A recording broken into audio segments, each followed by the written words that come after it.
get bogged down, Yeah. There's so many rules and, so many opinions on resumes too. I'll do that once a year. That's about Once a it. year. LinkedIn's a good one. Do you usually bring a guest? I am doing more guests, I think, now this year. In the past, we used to do like monthly meetups here where it's just like a resume themed talk or LinkedIn. And I think it got stale after talking about the same thing kind of over and over again. So we have to freshen it up, just like the podcast. We kind of mix it up a little bit. So I still like talking about resumes. It's fun. It can be interesting. By the way, you guys are live and on air, so don't say anything that you don't want to record. Okay? All right? Hey guys. We got Yeah. 900 people waiting.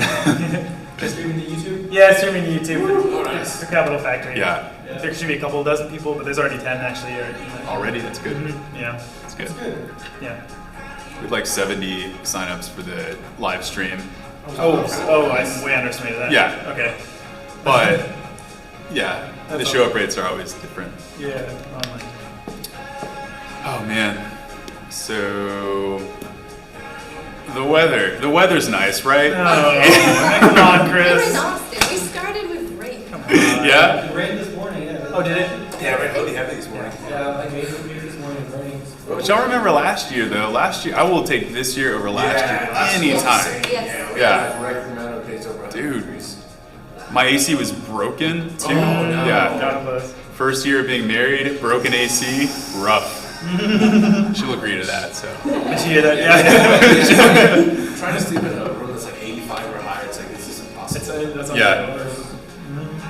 Well, I just got back from Washington, and guess what? Their weather is 70 degrees. Oh my Nice right gosh. now? Oh. This is gotta be the best time for Washington. It was perfect. Yeah. We didn't want to come back. We were like, maybe we should just, commute. Yeah. Oh my gosh, that's awesome. I remember, some last year I was in Tahoe. That was amazing. That was perfect in the summer. Wow, Tahoe. Yeah. Beautiful. Never been to Tahoe. It's one of my top Yeah, spots it's I've always amazing. wanted to go. Yeah, I definitely Yeah. want to go back. Yeah. How long have you lived here in Austin, Danny? Oh, we're coming on 9 years now? 9 years? Quite a bit, yeah. Yeah, my family did live in New Braunfels.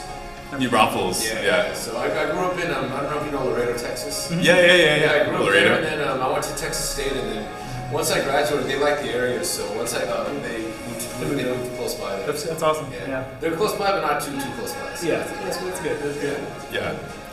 We, San Antonio. We both grew up. Oh, nice. And then I moved to Austin, I would say 8 years ago, so around the same time. Okay, yeah. And Matt moved 2018 and then moved back to San Antonio because he's too cool. That's right. That's right. A little more of a family city for me, so I just, got the good vibe. Oh, you're in San Antonio right now? Mm-hmm. Oh, okay. Yeah. You feel like getting 35. I do. You know what? At night it's not as bad as it is during the work hours. It's miserable. Construction and all that. I'm like just sitting there trying to smile, listen to my podcast, learn a new language, do whatever I can just to stay sane. 35 is insane. Dang. I just came back from New York. We drove there, and we were there for like over 2 weeks. You drove to New York? The way up, we took 35. It wasn't terrible. Yeah. On the way back, we tried to avoid it as much as possible. We didn't hit 35 until like just after Waco area. Wow. And yeah, 35 is the worst. It's so Yeah. bad. Yeah. It's like so much construction, but like it hasn't even changed. So No. much traffic. Yeah. You're It's just the worst. Yeah. Yeah. That's a good beat. So if you're watching us live, by the way, we're not just going to sit around talking about Austin. Talking about the roads and we'll start with the actual presentation. People are still trickling in, so in about 10 Maya minutes or Grossman, so, whatever you we'll want, get the Maya. actual presentation started. So thank you for joining us. We're excited to have you. Colby. Hey, Colby. Good to see you. Familiar faces for sure. We got it. Are you it's been too long? How were you, Nelly? Things are well. Yeah. Surviving with a kid. Oh, yes. How old's kid now? 8 months. 8 months. Nice. Congrats. Yeah. Amazing. What are you? 2 years. Yeah. Nice. Brought the same time as. How long have you lived in Austin? You're Clarksville now. How long have you Yeah, been? I've been grew up here and I've been August. away for August of 22. So I think they're a few months ago. But yeah, it's now just been about back. Oh, nice. Should have stopped here to see how many. Yeah. Well, my parents have been here the whole time, Oh, so I've always visited, yeah. so I saw it. Welcome to Yeah, Dad. it's good. That's awesome. Yes. It's changed so much, as you can tell. It's delightful, even Yeah. though I'm from California. Right? Kelly! What's up? Things are going well. They end up moving to the neighborhood. Yeah, my parents moved really, really close. Unfortunately, unfortunately, we don't have ownership of our current situation. We rent. So we want to move it. We bought a house over on by Churchill. Yeah, West Avenue.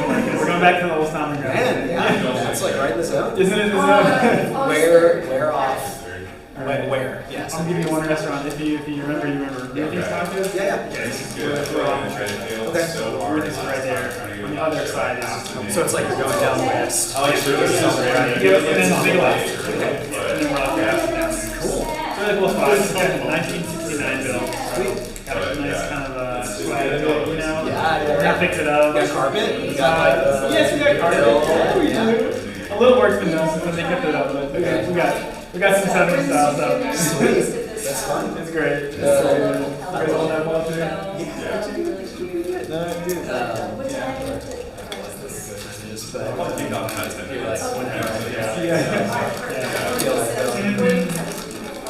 Everyone's in the same boat. Like, we did it at I see a lot of like teaching and learning events happening here too. Get it, it's a show, very A lot of tech-based like lectures and stuff like that. Yeah. Yeah, it's like a bigger classroom. Yeah, it is very classical, right? There's the clicker. We should have. If we lose this, I'm getting in a lot of trouble. A lot of trouble. Man, we have like anything you're doing tomorrow or this weekend. I literally just got back and I'm flying again to Toronto, so I don't want to do anything. That's, Sit at home. yeah. I feel the same thing too. I'm not that kind of person who really travels, and somehow everything just got pushed and pushed. Yeah. Why? Because it's the easiest time to go. No one's here. Yeah. I'm actually waiting for Yeah. I can't do that because it's like you want to go to Toronto and feel like you're bringing all the energy and like you're there and like having a time. We have an affiliate conference coming up in New York City, and so for the same reason we're doing nothing this weekend. We're not doing anything up until the 29th. So it's a lot of high energy kind of I also stuff. only have 3 days. 3 days. Sweet. Yeah, that's cool. That's I cool. should have taken more time. Have you met Diana or any of those people in person before? Yes, so that's when we met last year.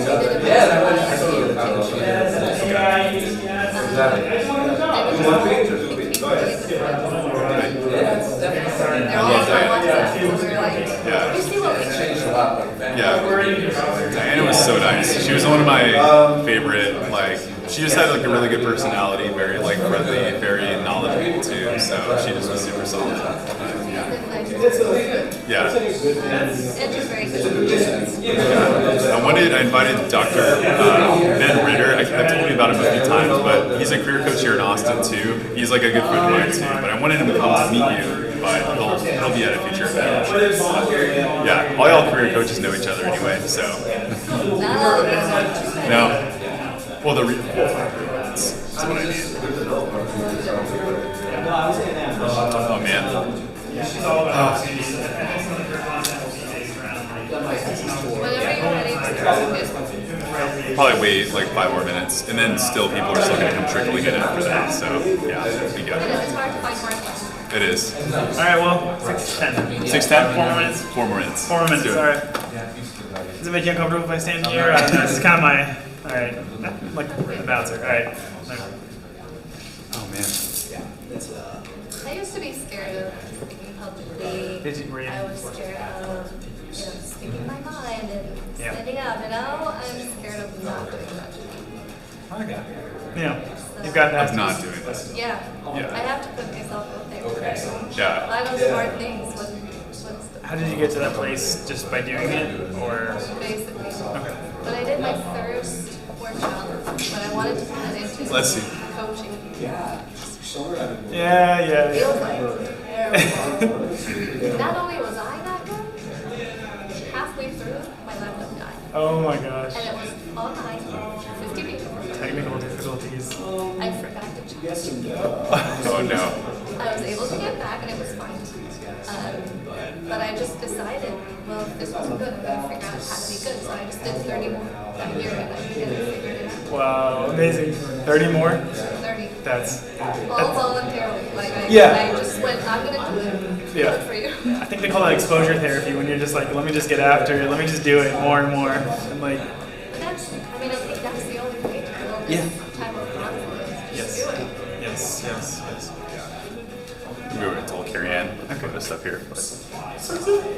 Now I do cold plunges. Okay, like actual real cold plunges. Physically. Do you do it too? I've been hearing all about this. Yeah, it's What the? Why does everyone know about it? Like, it's just a thing. Fun is Well, an interesting word. Oh, The neuroscience,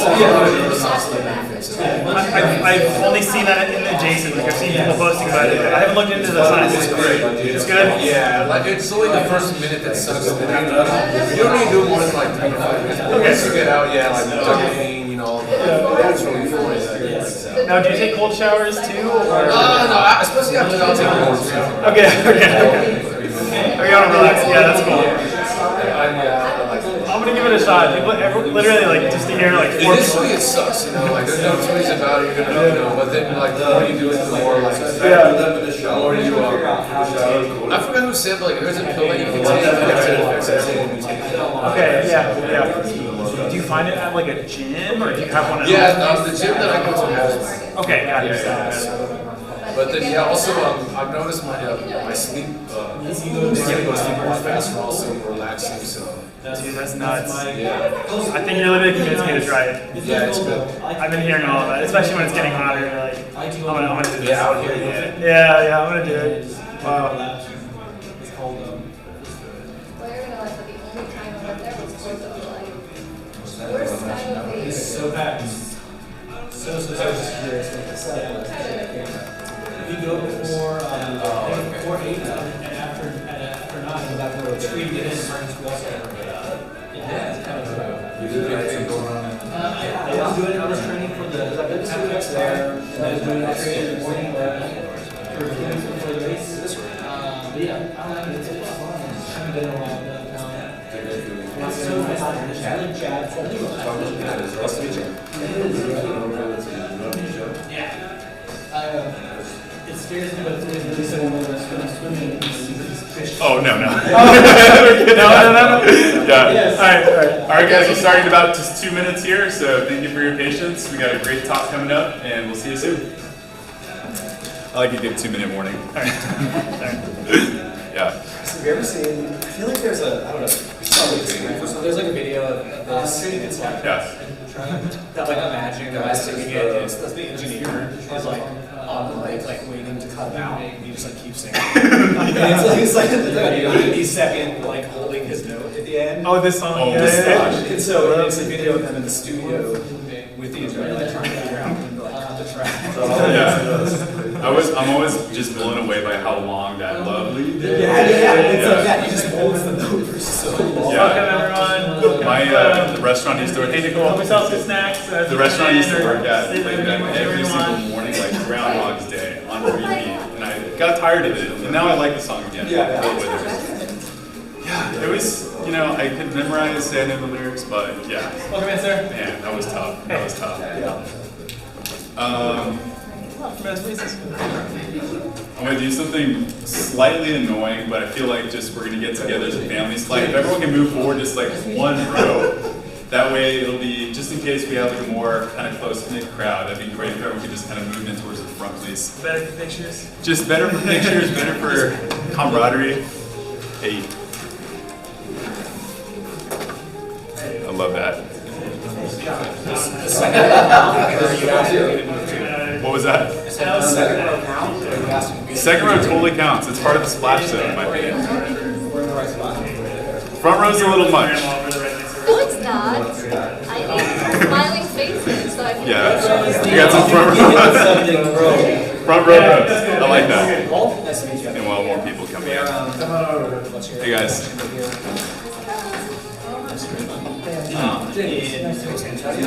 It's over. photographer good to your career? Oh, she'll get here. She always does. I'll get it. Do you want to sit or do you want to stand?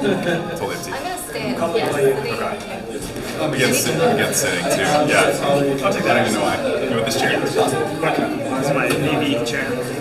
Chris, make sure the clicker works. Okay. You know what the science I've been doing a lot is like standing when I work. Do you do that? Oh yeah, we're gonna say this. Yeah, you stand by. Okay. It's been a hard shift for me. I feel like I'm used to sitting when I work. Yeah. I'll do like individually, but yeah, Okay. I've been sitting a lot more. Not the whole. Yeah. Okay, got it. Yeah. I'm trying Yeah, to we're work. saying this. Yeah, it's absolutely working. Especially like if it works. Yes. I'm trying to keep up with that longevity of the health. I'm trying to follow whatever data that other people are putting out there. So stay with it. That's one of those. All right, everybody. Thank you for joining us for today's event here in Austin, Texas. My name is Chris Pinueva. I'm the CEO and co-founder of Let's Eat Grandma. We are a resume writing service focused on helping senior level professionals advance within their careers. We have some amazing content coming up for you and a really nice group here in Austin. And if you are in the live stream right now, we welcome you as part of our extended family here. Matt here is going to be monitoring the comments, so don't be afraid to shout out, let him know how awesome his mustache is. Matt, come here so we can see your mustache. Thank you. Oh, It's really a beautiful mustache, and it's not fake as everyone thinks. it's not fake. It's real. Yeah. So seriously, let us know any comments or questions you have for our guest, who I will introduce here in a second. Just to talk about today's event, I just thought I would pull up some stats. Layoffs, the current job market, it's a really big top of mind thing right now. So we wanted to create an event for the times and for people who are having a hard time. So regardless of not if you have been laid off or you are just looking to move or take a step forward in your career, I know you made the right choice by being here today. Some stats. So far here in 2024, at least 57,000 workers in US-based tech companies have been laid off. To read a quote from a top executive in the hiring space, the labor market has 100% changed in the last 2 years. Employers are holding the cards now. My message today is that employers are not holding all the cards. My message is that you have negotiating power, and today is your day to take advantage of your career and just to really move forward. I think it's really tough. A lot of the clients who have come to us at Let's Eat Grandma, a lot of them have been laid off. I think more than ever, I can feel the stress in some of the things that people are saying. I'm not getting the results I want. I'm applying to 150 plus jobs and I'm not getting any sort of feedback that I want to get. So I know it's different, but there is definitely a way forward, and I'm here to encourage you that it's time. I think it's your time to really take advantage of this and move forward. It's good. So, this event will be a transformative session designed to help you push past barriers, overcome setbacks, and break into top leadership roles. After this event will be a chance for us to get to know one another, perhaps help each other out with anything that we may have to offer. I think this is a really good opportunity to network beyond just kind of listening to a talk here. So, without further ado, my guest that I'm bringing here today is none other than the legendary Maya Grossman. Maya is a LinkedIn top voice with a following of over 115,000. Maya is a best-selling author, and you may even have read her book, Invaluable: Master the 10 Skills You Need to Skyrocket Your Career. She spent 15 years in the corporate world, anything from an individual contributor to VP. She's worked for Google, Microsoft, and a variety of roles, and she's just a great person overall to do this talk, so I'm so excited. So whether you were just starting off in your professional journey or you've been in the career matrix for years, understanding these truths can be a game changer, and attending this talk is going to be truly magnificent. So without further ado, here's Maya Grossman. I'll welcome you to the stage. Thank you. Well, with that introduction, I should just walk on water. Hi, everyone. So excited to see everyone here and everyone on the live. And I hope that you're going to get something meaningful out of this session today. And it's going to be a little bit different, I think. Because what we're going to talk about today is how you can level up, how you can actually get promoted, how you can grow your career. even after being laid off. Even if you've been told that you're not good enough, even if you've been told that you're not ready, but deep down inside, you know you have what it takes. And the way that we're going to talk about this is by looking at a case study, so an actual, real person, just like you, who are in a similar situation and figured out how to actually get through it. And we're going to talk about my client who was able to level up from director to VP in just 6 months. And I want to give you some context of how it all started, because she was actually let go after spending almost 2 years with a company.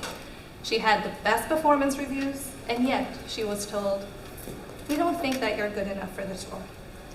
And what happened after that was something that so many people are going through right now. So I want to show you the 5 things that we did, the 5 lessons that will actually allow you to bounce back, to figure out what you really want, and get that promotion. And I have a little bit of a caveat, because we're not going to be talking about resumes. We're not going to be talking about interviews. I'm going to leave that to Chris. He's the expert. We're going to talk about everything that happens before, everything that gives you superpowers, so that you can actually make the impossible possible.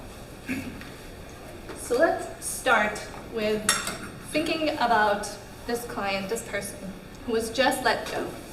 And I have been talking to so many people in the same situation. And it's important for you to know, good people get laid off. Successful people get laid off. High achievers, people who give 120%, get laid off. It has nothing to do with you.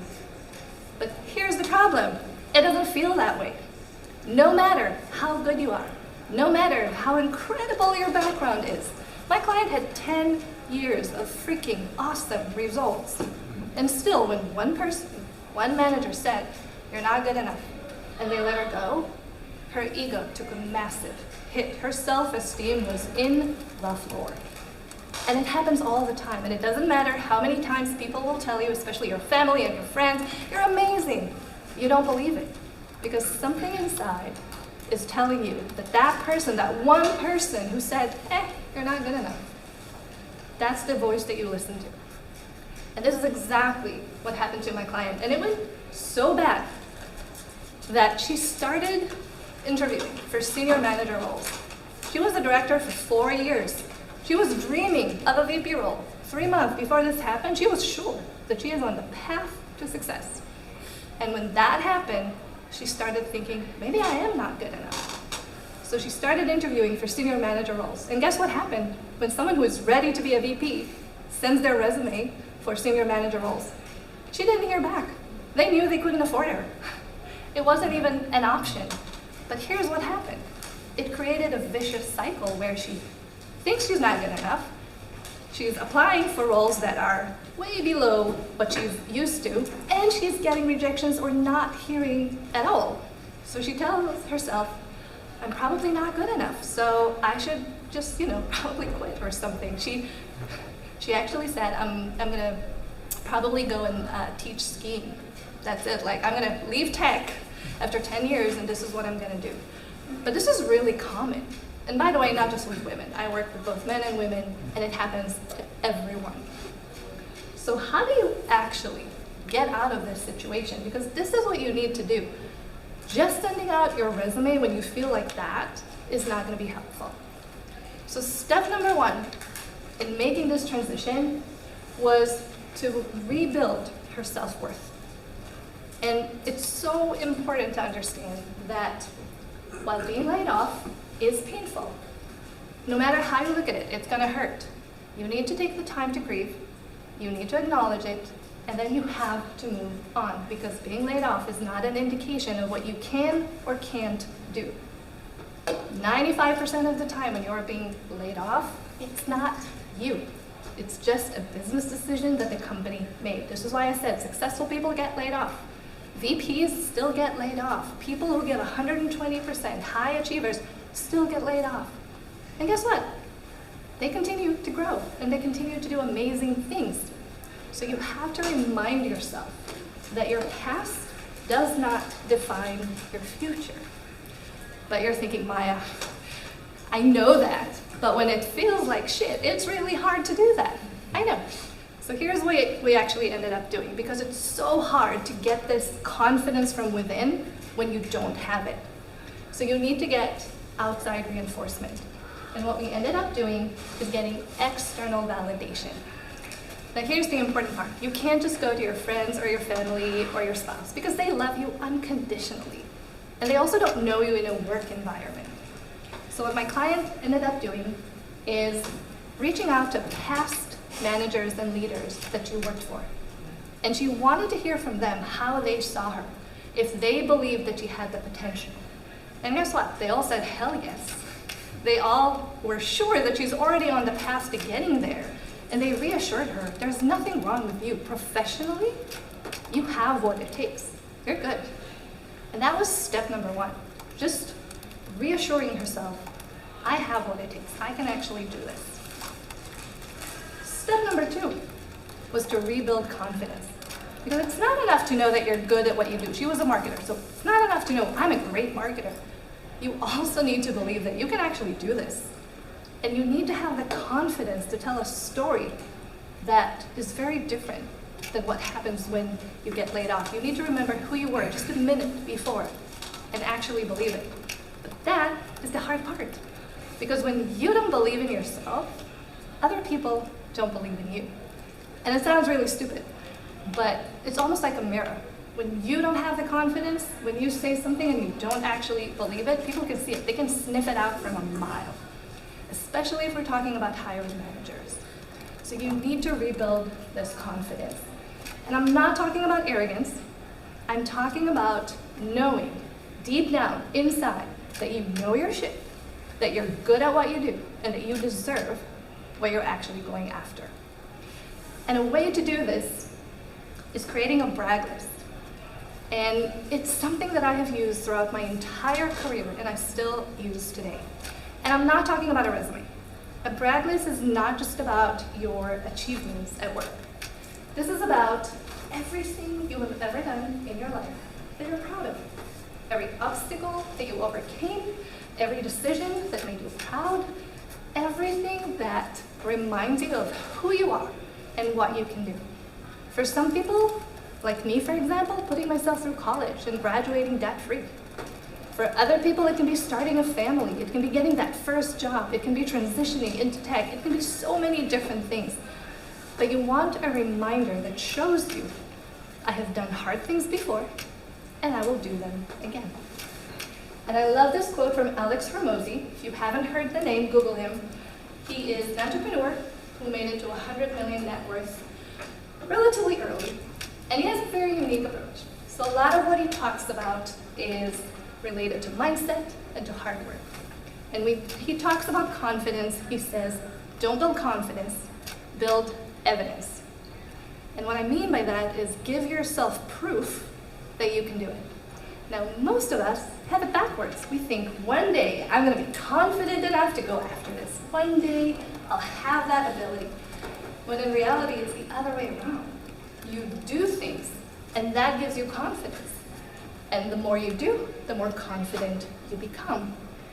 So step number 2, you want to create a brag list. And look, all of this was a process. A lot of our conversations were up and down, making a little bit of a progress, and then going back. And that's okay. But this is something you want to have with you all of the time. And I actually have a brag list right now, and it looks a little bit different because my brag list right now is every email, every message, and every review that I've ever got from clients or students. And every time that I ask myself, why did I start a business? This is so damn hard. I look at that and I'm reminded, this is why I'm doing it. I did hard things before, and I can do them again. Step number 3 is one of the most important parts that everyone wants to skip. You need to have a clear vision.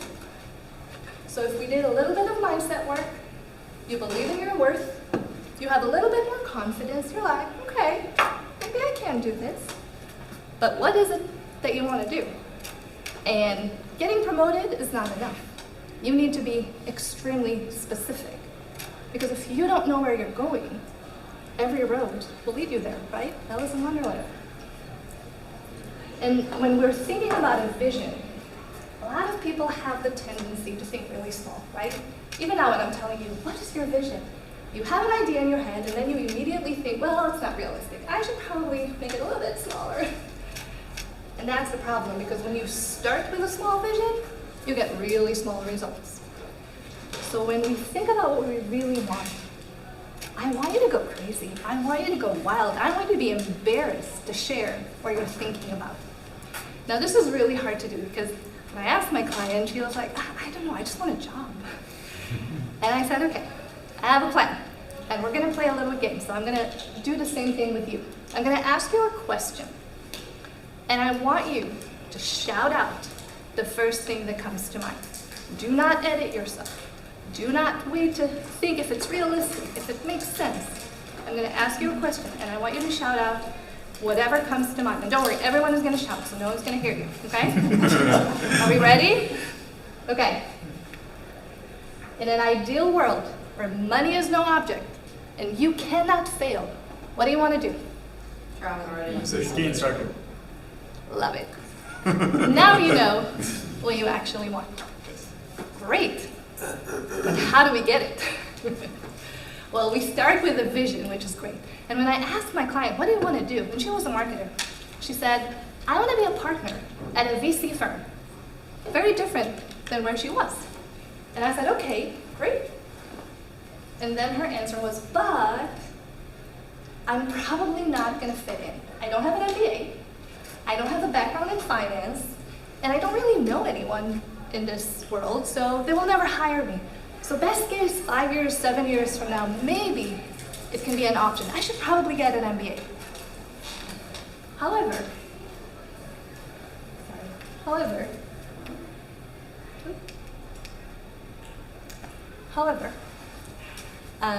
when it comes to having a vision, you need to turn it into something practical. We need to turn it into an action plan. The problem is, either we don't know what the actions are, or we have misconceptions about what it actually takes. Like my client, I need an MBA, I need to be in finance. I talk to a lot of people who want to become a VP, and they think, I need to be the best in the world. I need to know this and this and that, and I need another certificate, because if I'm not the best, they will never choose me. But that's actually not how you become a VP. You don't need to be the best. You need to be the best at one thing and hire really good people around you. But people waste years on more certifications and more experience when they don't actually need it.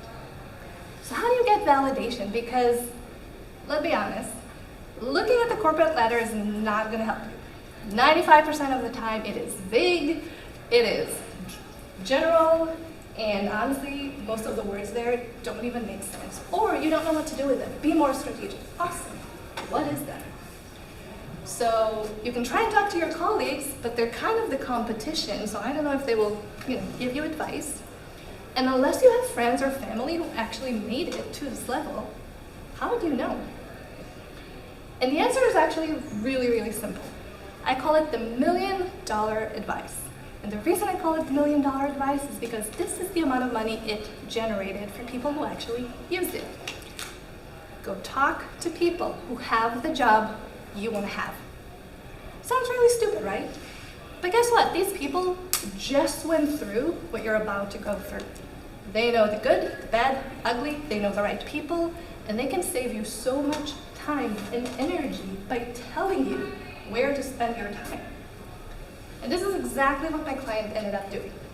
She was a little intimidated to reach out to partners at VC firms. They were very senior. So she reached out to people who work for those partners. And she specifically spoke to marketers. And she learned something really important. She learned you don't need an MBA to become a partner. You don't even need background in finance.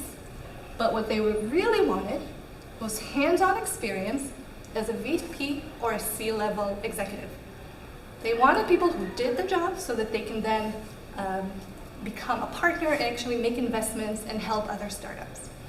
She was also told that none of these jobs are published, that it's always through connections, and she needs to know the right people in order to get there. And from there, she decided, okay, That means I have to become a VP.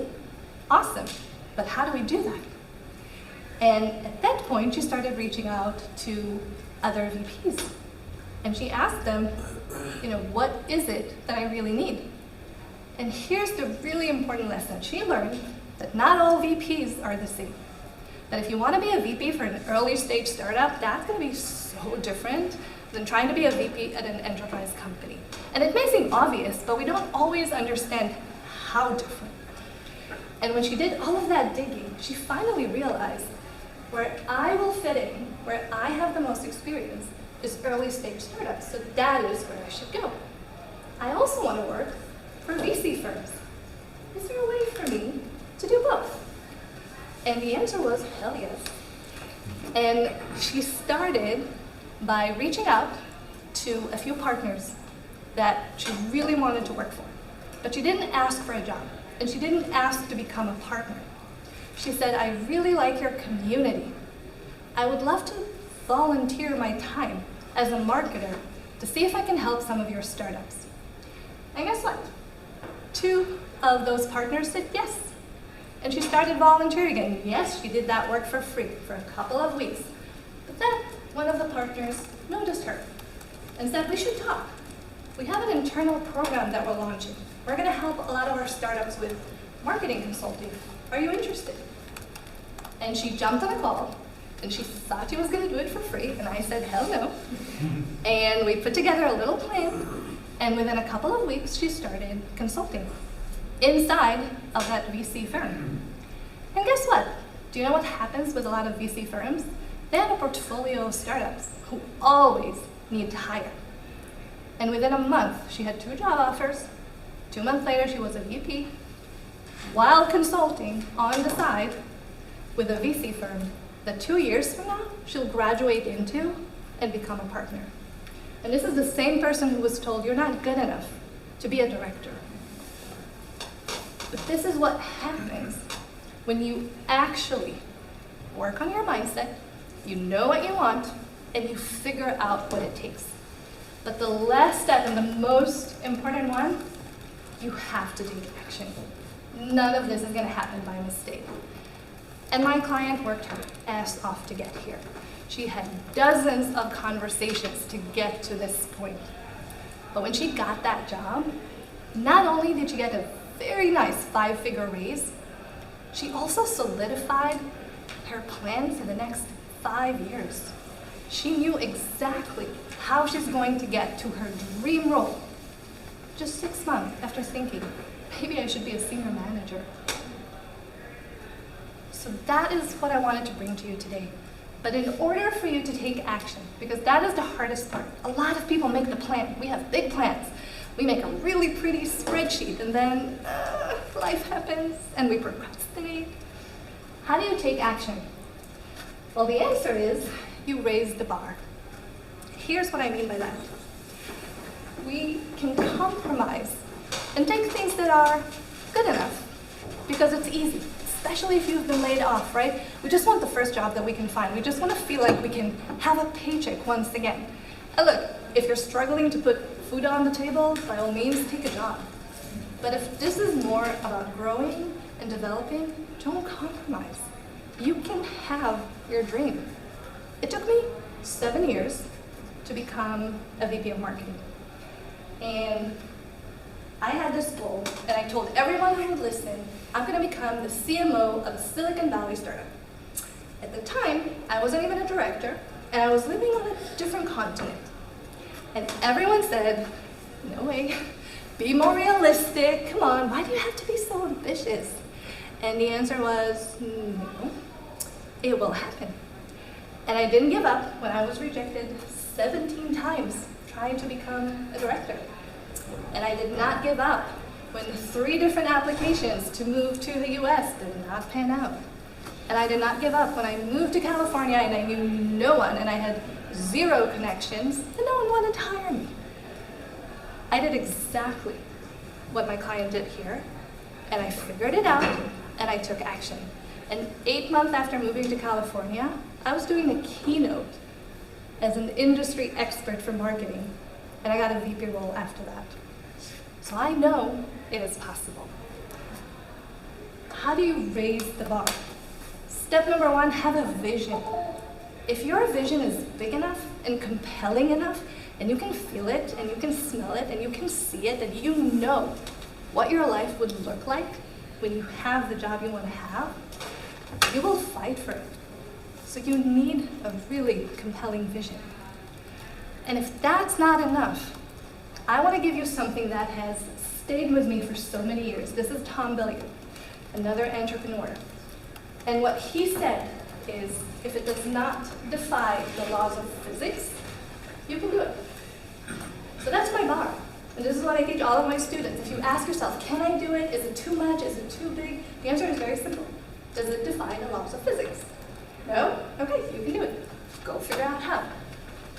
And that is, my friends, how you make the impossible possible. And it's not just one person, and it's not just me. Another client just achieved her 5-year goal in 5 months.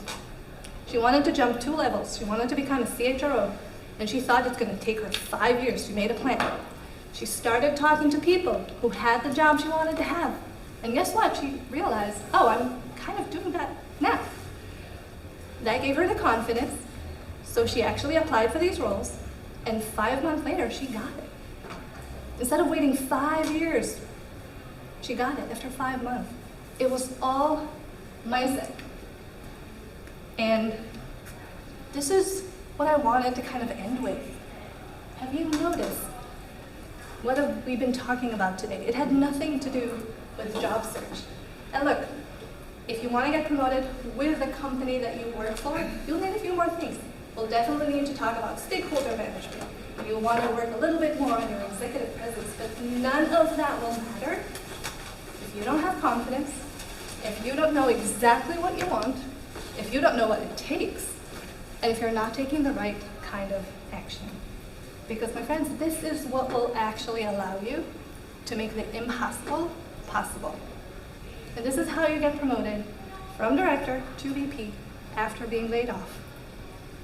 And I'm willing to bet that everyone who sits here and the people listening online, if you're here, if you joined an event about getting promoted, you know you're ready. You know you have what it takes. You just need to believe enough for you to actually get there. And most of the time, you don't need another certificate. You don't need to spend another 5 years trying to earn that award.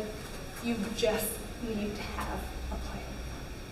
And hopefully, you got a little bit of a direction on how to get started today. And with that, I'm just going to say, if you want to learn more, I actually write a guide every single week. It's absolutely free. You can join my email list. And I'm going to break down exactly what it takes because I didn't have anyone to help me. This is why it took 7 years to make that huge jump. And this is why I do what I do today. I want to help more people. I want to help high achievers. I want to help people who love their job, who have pride in what they do, that they actually care. I want to help those people go as high and as far as they want to go, and I want to make sure that you actually enjoy the journey and you enjoy the destination. Because corporate doesn't have to suck, despite everything you see on Instagram and LinkedIn. I had a career that allowed me to grow and stretch myself and learn and travel and meet new people, and you can have it too. Anyone can have it. The problem most of the time, we just give up too quickly. We're like, it is what it is. Everyone hates their job. Everyone lives for the weekend. But you don't have to. There's another option. You can actually take control. They call it be the CEO of your career and make your dreams a reality. And it is that simple, but that hard. And it all starts with your mindset. And with that, I think we can go to questions. Awesome. Great job.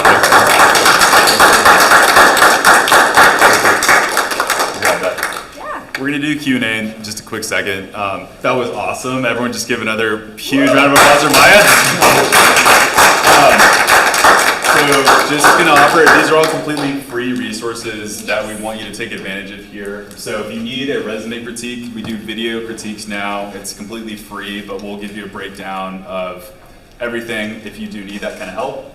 We also have these LinkedIn headshots are also going to be posted on our event page as well. Maya has this amazing resource called Your Step-by-Step Guide to Selling Yourself for Executive Roles with 5-Figure Raises Without Working Harder. Gotta love that for a title. So you can see all these sort of things on the events page, and Matt's going to pass out the QR codes in a second so you can have access to that. I have to shout out Capital Factory because I've worked out of this lovely space for, I want to say, 8 years now. It's a beautiful space. They've actually sponsored today's event space. So thank you, Capital Factory, for everything you do. It's a great community, and I'd recommend it for anyone who is an entrepreneur.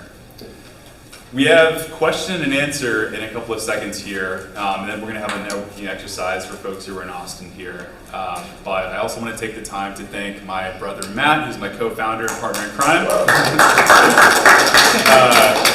Also Carrie Ann Randall, who's been our photographer for the last several events. She kicks butt with these.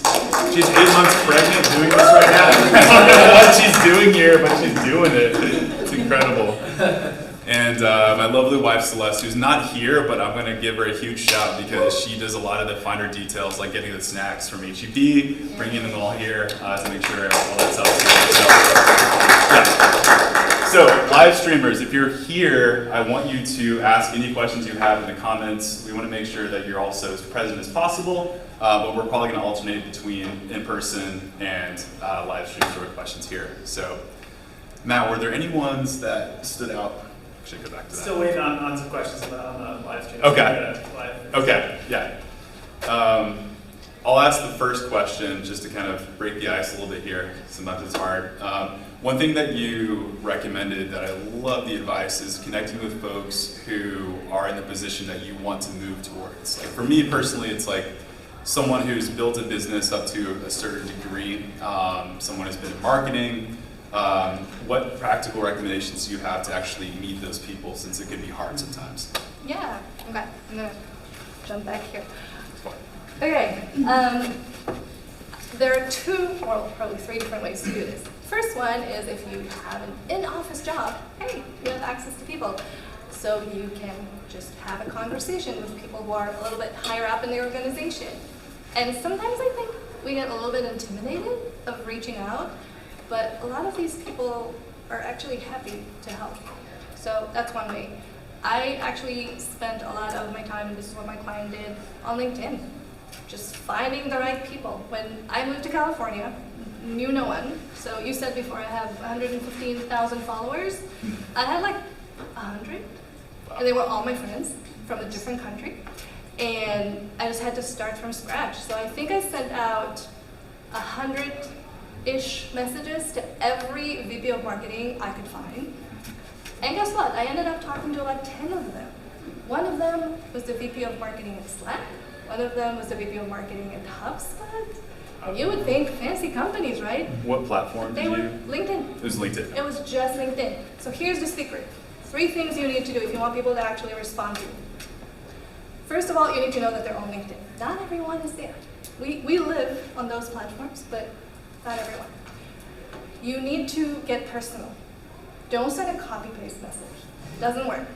Okay? You need to stalk them, literally. Okay? Understand who they are. Listen to something they said. Read something that they wrote. The VP of marketing at HubSpot, the reason that she ended up talking to me, on her LinkedIn, there was a link to her personal website. Clicked on that. Started reading her about me. And one of the things she said is, I'm a huge fan of Die Hard, and I will fight with everyone who says it's not a Christmas movie. And it stuck with me. So when I reached out, I said, hey, I'm Maya. I'm new in the Bay Area, and I'm looking for, impressive marketers. In this case, it was a woman, so I said a woman marketer I can learn from. And I would love to ask you a few questions about the next steps in my career. And by the way, I agree. Die Hard is a Christmas movie. And guess what? A week later, we had a call. So make it personal. You need to be super specific. Don't share like your entire life, and do not say I'm looking for a job, because people freak out. It's kind of like asking someone to marry you before you date. So you want to kind of say, and don't say pick your brain. This is also scary. be specific. I listened to this podcast and what you said about leadership is inspiring. I would love to ask you a few questions. And lastly, make it super simple to say yes. I will make myself available for a 30-minute Zoom, just tell me when. And when you use that format, you're not going to get 10 out of 10, but the numbers that I'm seeing is about 50% response rate, and out of those, at least a few will have a conversation. And you don't need 100, you need 5. Yeah, I love that. Thank you. That's great. Yeah. What other questions do we have? Yeah. Maya, thank you so much for your talk. It was really inspiring. And I feel like you transmitted that fire. I'm feeling that fire within, so thank you for that. That was the plan. My question is to do with keeping that fire burning, specifically to do with, in your story, you had like a very clear vision and what sounded like a very strong conviction. Yes. This is what's going to happen.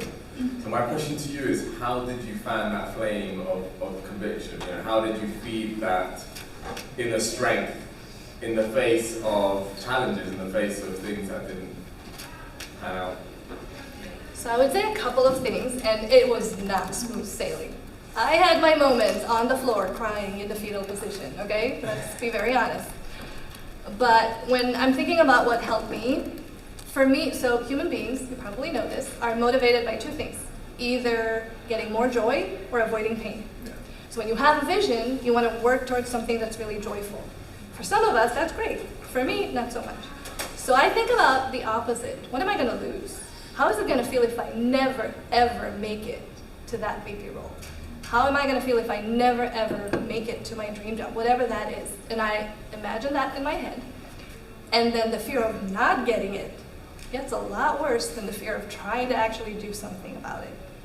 Okay, the first time I was going to send that message on LinkedIn, my little window was open for 3 days because I couldn't click send. I was just like, this person is going to think that I'm stupid, they're so senior, what are they going to think? I'm wasting their time. And that first person that I almost didn't message actually became a mentor. We met the first time when I was not even close to being a VP, and when I was just one step before that, he had another conversation with me.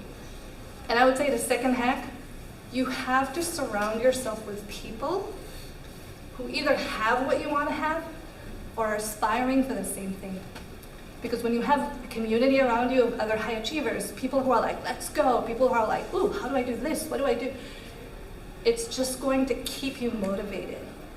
And it's really hard to do that when everyone around you is negative, when everyone around you is like, dude, why do you even bother? It's corporate. Like, do your stuff and go home. Live for the weekend. Like, your manager will never let you do that. That's a lot of negativity that you don't need. Positive people, if you don't like the positive vision, think about what you're going to lose. And eventually, it really helps if you have a partner. So if someone who can help you stay accountable. I'm very lucky to have a husband who has a very similar point of view on life. And every time that I broke down and started crying, he was like, nah, that's not you. Stop feeling sorry for yourself. You know you want it. Figure out how to do it. And I would say the last part, sorry, I just remembered. That's good. Use reframing and talk to yourself all the time. Because when I was in one of my lowest lows, literally in tears, thinking no one will ever hire me, 17 rejections to become a director, I basically said, it will never happen, you know, it's just not for me, I'm not good enough. And my husband said, you're right. And it freaked me out. And then he said, yet. You are not ready yet. And yet is a very powerful reframe. Because when you tell yourself, I can't do it, I'm not good enough, you believe it because it's a fact. When you say, I'm not good enough yet, it makes your brain think, so what do I need to do to get there? There's hope, there must be a path if it's just a yet. So I talk to myself a lot. If you want to try it out. I love that. Thank you so much. Great question. Question. So I came in a little bit late, but I came in when you were telling the story of somebody who wanted to be like a VP at A VC firm. Yeah, VC firm. And so they kind of went in and, you know, essentially asked how they could help, you know, their startups that they were working with. And so I feel like I'm in a similar situation where I want to go and just like do the same thing to gain experience because I'm making a pretty significant transition to a different type of role. And so in that regard, like were they going after roles that were like, I guess similar or just using like their skill set to help them that they had already like acquired from like a professional background? Yeah. Or does my question kind of track? I hear you. So I guess speak more about that is what I wanted to. So my client is a marketer, and she was looking for a VP of marketing role. And where she did the free work was a community. So a lot of VC venture capital firms, they have a portfolio of startups, and they get a lot of external help. So a lot of experts to come in to help them with product, marketing, all kinds of stuff. So that's where she volunteered. She said, you know, I'm just gonna be like the in-house marketing expert. And she started for free, and she turned it into a consulting opportunity. And that's kind of how the transition happened. If you're making a whole pivot, moving into a different industry or a different profession, it could work, but you need to find the right opportunity. Because I don't know if they will necessarily let you just step into a company and do work for free. But you could consider actually consulting. Because even if you don't have a ton of experience, you can use what you had before to kind of make that leap, if it makes sense. And if you want to chat with me later and give me more context, I can make some suggestions. Awesome. Anything for live stream? Come on, live streamers. Any questions? We're really beating you over here if this is competition. What else we got? I'm curious thank you for all of that and just a really good refocusing session. I'm curious how you decided on your vision and how you knew it felt right, is worth fighting for. Was it a physical sensation? And I understand the part about the pain, but that feels like that's a little further down the line. Yes, it's after you have the vision. You decided this, that you made the decision. How did you get to the point of I don't know what that experience feels like, but I know I want to feel it. And of all the experiences I could feel, this is the one I want to feel. I don't know if I ever knew 100% for sure, but I was in my first personal development seminar, and I waited 2 years to go because it was freaking expensive, and I thought, I don't need help. I know what I'm doing. I didn't. I joined that seminar, and they had this exercise. It's called the perfect picture.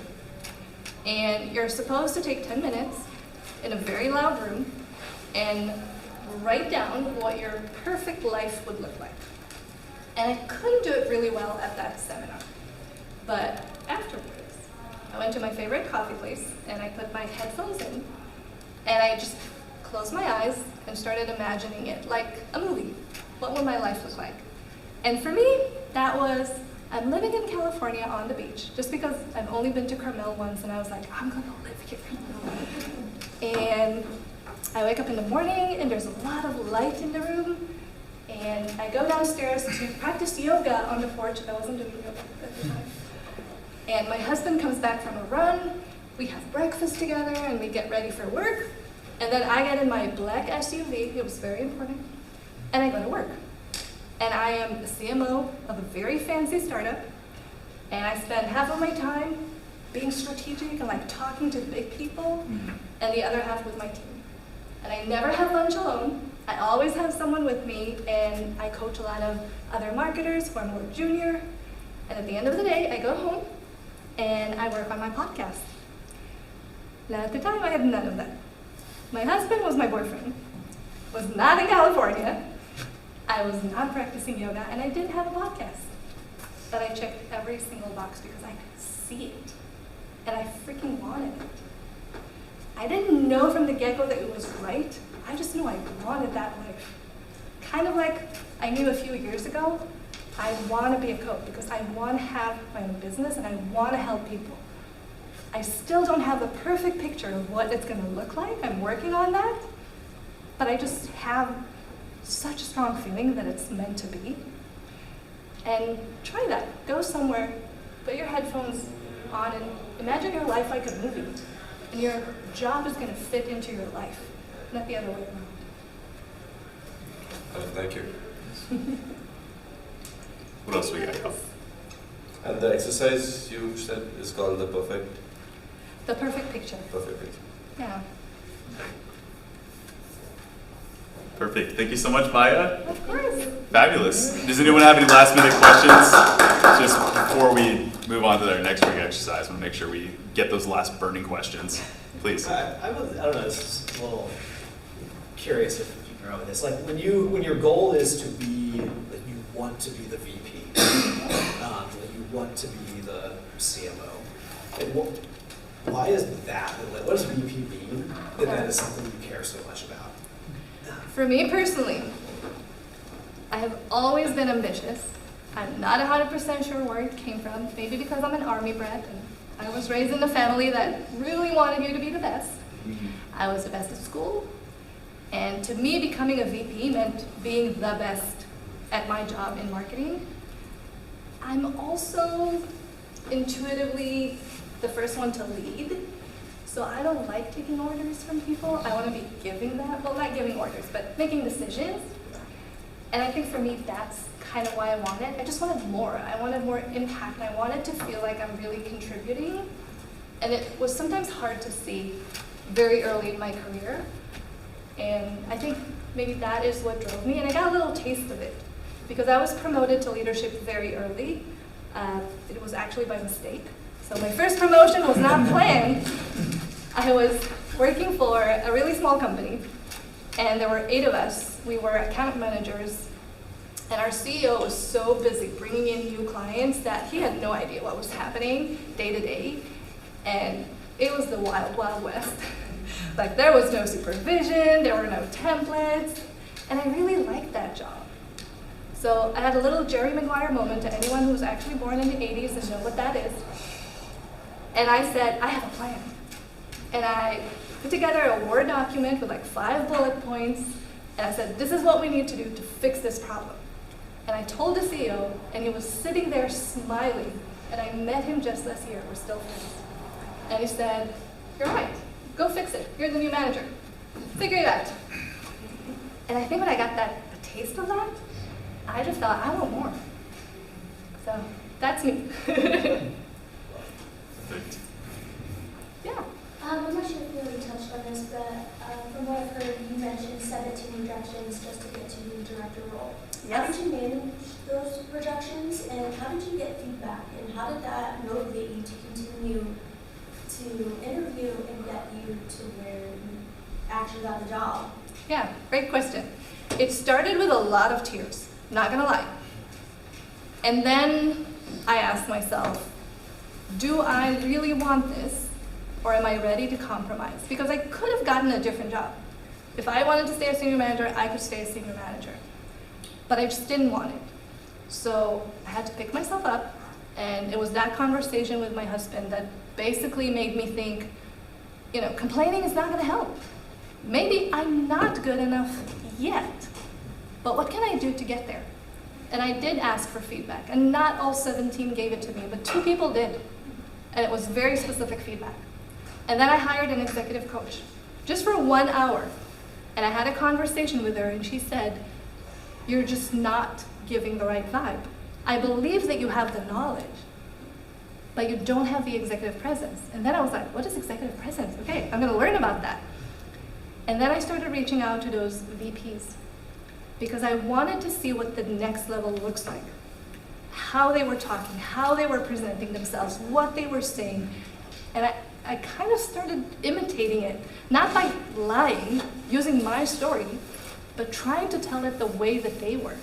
And it didn't work the first time or the second time, but it worked the 5th time. And suddenly it was like, okay, I get it. Because I had the experience, but I wasn't able to tell the story the right way. And by the way, that's the guide that I created for you, how to sell yourself for executive roles. Because so many talented people waste so much time trying to learn more when all you need is just to learn how to present yourself. And that's gonna open doors, and that will get you the job.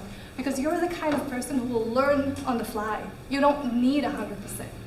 You just need a foot in the door so that you can prove yourself. Appreciate that. Of course, I can talk all night. So we have time for one more question, so speak now. I mean, I'll go for the one. Yeah, how many different job titles did you go through before you decided that this is the one? What do you mean, how many job titles? Like after you got laid off? Yeah. Did you go through a phase of like, oh, this looks interesting, that looks interesting? Like, did you go through a period of that? So not at that point. That happened earlier in my career. So, funny story. I was a travel agent the first 7 years of my career. Not because I wanted to be a travel agent, because I fell into that job. I needed something to put myself through college. I didn't have anyone else to pay for it, so I had to work. And a friend of mine knew someone. I had an interview, and they said, sure, you can start. And somehow I just stayed there for 7 years until one day I was like, do I really want to do this? I was looking at my manager, and I thought, I don't want her job. It's not my thing. What else is out there? And I actually started my bachelor's at the time, and I fell in love with marketing. So I had to figure out, how do I make a pivot from being a travel agent to being a marketer? And that's kind of how I figured out some of this, because I just had no choice. I either go into marketing or I spend my days as a travel agent, and I did not want to do that. Awesome. All right, everybody, one more huge round of applause for Maya Grossman. I think she's going to hang out just for a little bit after our next quick exercise, so feel free to come up and talk. We really want this to be engaging. And thank you so much for those who are attending via live stream. We have this replaying on our YouTube if anyone wants to rewatch this at any point. So one thing that I'm going to end on before we move to the exercise is a story. A university professor posed a challenge to his students. Each of them had a balloon with their name. The balloons would fall from the ceiling, and they would have 5 minutes to find theirs. If everyone found the one with their name, they won. If not, they lost. Although they tried with all of their energy to find them, no one succeeded. The teacher put the balloons back and told them, when you catch a balloon, give it to its owner. The test took less than 3 minutes to complete. The teacher finished by saying, happiness is like these balloons. If each one of us looks only for our own, we will never find it.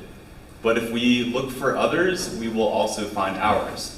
Exactly the same happens with teamwork in companies. If you help others achieve with their goals, others will do the same with you.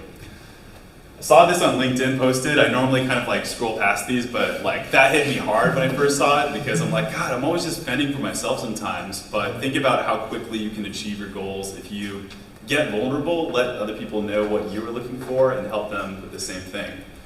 So, really quick exercise we're gonna do here. We did this last event, Rebecca remembers.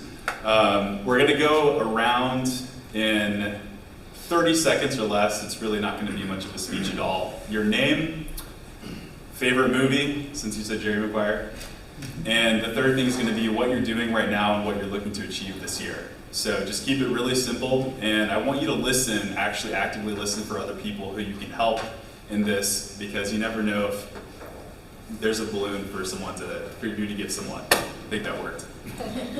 Okay, so I'll just start really quickly as an example, just for me. My name is Chris Villanueva. My favorite movie, it's actually a lot harder than I thought. What's that Bradley Cooper one, Celeste, that came out 2021 that I really loved? Came out in theater. Nightmare Alley. Yeah, love that movie. And it was actually the craziest ever ending. Y'all gotta watch it. What I am looking to do this year is to learn how to become an expert in advertising. I've been running my own advertising campaign since 2015 for my company, and I feel like I've never really scaled it as fully as I want to. So I'm looking to meet people who are in advertising who know how to do a really good Google ad campaign. So I will kick it on over to you, James, since I know you and we're really comfortable. I'm James. Favorite movie, had to kind of Google this real quick. I like to watch this every year for Christmas, the Office Party Christmas movie. Oh, yes. I am kind of transitioning roles right now from a front-end developer to being a Salesforce admin, where I'm at. And what was the last thing? What you're looking to achieve this year. Goals for that would be to get Salesforce admin certified and start going down the self-service developer route and try to get that underneath my belt too. Nice. Awesome. Snaking. All right. My name's John Gillis. I'm currently, all right, wait, hold on, I'm totally messing up. It's all good. What you do, favorite movie, and what you're looking to do, right? So, Yeah. Okay, cool. Wow, swing and miss on that one. All right. So my name's John Gillis. I kind of do both operations and finance roles. So kind of merging to some companies it's financial planning and analysis, and others it's internal consulting. But favorite movie is Ronin with Robert De Niro. Lots of good one-liners in that one. And then I would say this year I really want to reset my career in a direction that I want to go into. So it's looking at whole different roles and kind of doing a lot of the informational interviews to kind of find out what my next step is. Nice. Awesome. Thanks for sharing. Rebecca? All right. Do I have to give my Stone piece? Yes. Yes. Hi everyone, I'm Rebecca Stone, like a rock, so none of you would forget that. I learned that at the last meeting too, Chris. So my favorite movie is Grumpy Old Men. I don't know, there's something about that movie. What do I want to do this year? So I've been on this quest to connect my culture and technology since I was in 7th grade. Like I've known what I wanted to do, and so I've been on this path my whole life. A couple of years ago, I went to the UN, worked on that. So this year, I actually have an opportunity to go to another 2-day event with the UN. And so now I'm in a position, and I have some connections to where I want to take my skill set because I work in product development and things like that, to continue to bring in the indigenous rights of people on the side of preservation through technology. So I'm gonna try to get that. That's my big goal. Thank you. Thank you. Hey, I'm Colby. Favorite movie is The Prestige. Oh, Yes.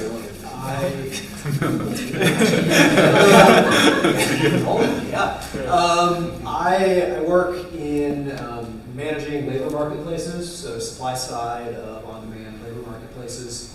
I'm looking to learn more about, to kind of move from operations roles into more revenue-facing sales funnels, e-commerce, things along those lines, and that's just kind of on my radar, something I'm hoping to learn about more this year. Do you say sales funnels? Yeah. That's good. Yeah. Hi everyone, I'm Nicole Lima Duran. It's Lima like Lima, Peru, and Duran like Duran Duran, the band. Nice. My favorite movie is Crazy Stupid Love. I've seen it so many times, love it. I'm currently a senior customer success at Amazon in the grocery space. And what I want to do is go back into the travel industry, actually. But yeah, I'm currently in a job for the job, but trying to pivot back into an industry that I'm really passionate about. So, if anyone is in travel, make my My name is Akshay Kamath.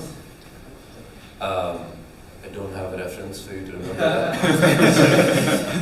You figured it out along the way. I currently work as a sales and operations manager for a solar distribution company. My favorite movie is the 1999 hit classic, The Mummy. Loved it since I was a kid. So happy with it. What I am looking to do at this point is to figure out a way where I can travel more, and in the process of traveling more, learn how to start a business. And while doing that, a necessity skill that I'm lacking is knowing how to network. So hope that all three reinforce each other and allow me to do those three things. Love that. Let's talk after. That's it. Cool. Hey everyone, my name is Daniel Benavides. I guess my favorite movie would be Goodfellas. Nice. Classic. Yeah. So a little bit about me. Up until a few weeks ago, I was helping running customer success on the 5th floor for Everywhere. And then, like a lot of startups, we went through layoffs. So Getting back in the swing of things. So like currently right now my goals are networking and wanting to take the next step in the in the customer success field. So that's where I'm looking to go. Customer success. And Miguel, bravo, like when you're in the theater, bravo. So my favorite movie is The Departed. It's got to be The Departed. And what I'm looking to do this year, two things. I recently launched a cold plunge business for gyms. I'm really into cold plunging. I've got one gym on board, and I'd be looking by the end of the year to get, let's be ambitious, 5 gyms. 5 gyms on board. Let's make that 4, I think actually. Logistically that's not going to work. 4 gyms on board. Or to put it another way, I'm only making 10K in monthly recurring revenue through this venture. That's one thing. The other thing is I want to, in the meantime, get a full-time job as a front-end web developer. So I heard you say you used to be a front-end developer. Yes. Just to pay the bills. Because this dream of the cold plunge business is taking longer to unfold than I initially thought. So pay the bills somehow. That's me. And you're going on cold plunge. You into cold plunge? Yes. Well, I got you on a connection to this. Oh, yes, please. Thank you. Sure. Hi guys, my name is Alex, and I'm also interested in software development and front-end development as well. Okay. I just moved here to the United States like a year ago with Ukraine, and here I'm here to expand my network and to get a job here. I work in Ukraine as a software developer, but yeah, still here for this time. I have find a job and still looking for. Yeah, about the movie. I don't have a movie actually that I'm watching game on again, but the last movie that I did like it was an Avatar. It's a pretty long movie, but I like it. Yeah. Awesome. Thank you. Hey everyone, I'm Dave, just Dave. Not David. My favorite movie is actually The Big Short. It's a great I'm movie. obsessed with finance and technology in general. I used to be a software engineer, and now I am trying to transition to a cloud architect. But at the same time, trying to get a business off the ground, but that's, it'll take longer than getting a job, so. Yeah. Who's your favorite actor in that movie? Definitely at the top. That one guy from The Office. Steve Carell. Yeah, he was really good. Yeah, awesome. Snake in that side. You, sir. Hey, I'm Vidya. I'll start with my favorite movie. My favorite movie is The Hangover. It says a lot about you. He's my younger brother, so that makes sense. Man, let's not expose me. But I'm in FinTech currently. I'm in digital transformation at JP Morgan. I am looking for a new job in New York, so if anyone's hiring, let me know. I'll take a remote job or a New York-based job. That's where I'm at, yeah. Sweet. Hey everyone, I'm Jay Valinam. My favorite movie is Ford versus Ferrari. And as I go through about me, you'll see why it makes sense. I'm in the automotive field. I'm a partner at a boutique consulting company, so I do data and analytics projects in the automotive industry. Basically helping companies drive insights to make better decisions through data. And what I'm looking to do this year is I'm in consulting, but I have a lot of product ideas for the automotive industry. So I'm trying to kind of go, cycle through, and there are a couple of areas where I feel like I can solve some major problems in the industry.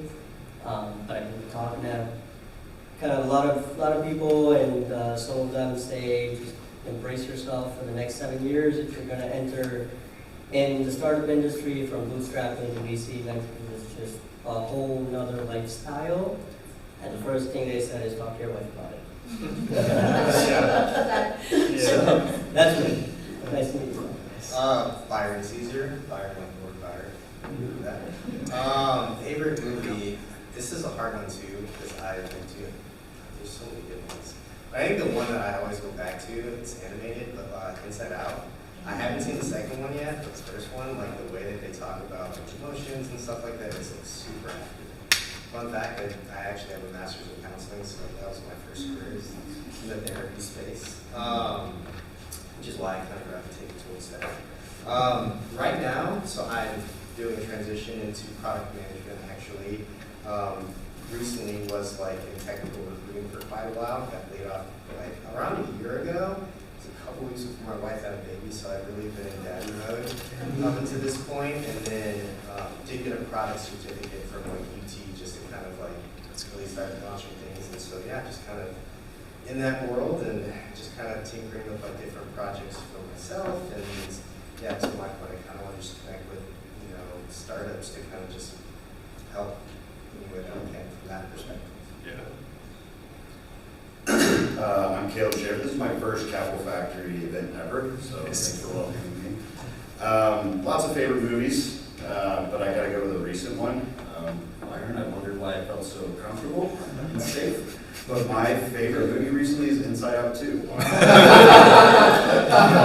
That's perfect. Yeah, so thanks for the synergy there. I cried more times than I'm willing to admit publicly. 3. So it's a good movie for sure. What I'm doing here, so I essentially worked myself out of a job doing mergers and acquisitions for a French publicly owned company. And so I'm here now just I'm kind of casually looking for whatever my next role is. I've got enough runway, I'll be fine. So I'm kind of really just focusing on starting up my side project, my passion project, which is helping the local Austin, Travis County business owner grow organically by way of operational or financial management or securing new funds, getting lenders to give them whatever kind of capital that they need, or to grow inorganically. Maybe they need to buy out a competitor in the area, or they want to exit the business themselves. They're ready to turn their baby into liquid cash. So I'm here to help those local business owners do that while I just kind of float around and see what kinds of M&A, corporate finance, growth kinds of opportunities are in the area. Good sound. I'm Kelly, and my favorite movie is Practical Magic. It's very nostalgic. It's a comfort movie for me. I always joke I'm like the Walmart brand Nicole Kidman from Practical Magic. I was like, why do I like this movie so much? Anyway, so I have a background in strategic communications. I've spent probably nearly a decade or more professionally managing the emotions of the public, of egomaniacs and executive roles. I'm not saying all executives are egomaniacs, but I am saying they exist out there, and it's been my job to manage them. It's taken a lot of emotional capacity, which I've built over time, but I recently was working for a company, and I just kept getting promoted and promoted, and eventually I got to Director of Marketing and Communications, and it was on paper everything that I wanted in my career, but the company was so unethical. And so I took a different job with a different company that I love, but I actually, I bumped down to just a senior communications manager job. And so I was a little conflicted about it, but the reality is I have so much more emotional capacity and energy now that I'm able to, and I'm not doing a lot of like strategic communications in my current role, and so I get done with work every day, and they treat me well, they pay me better than my last company, I have unlimited PTO, and my work-life balance is insanely good, and I have recently fallen into a situation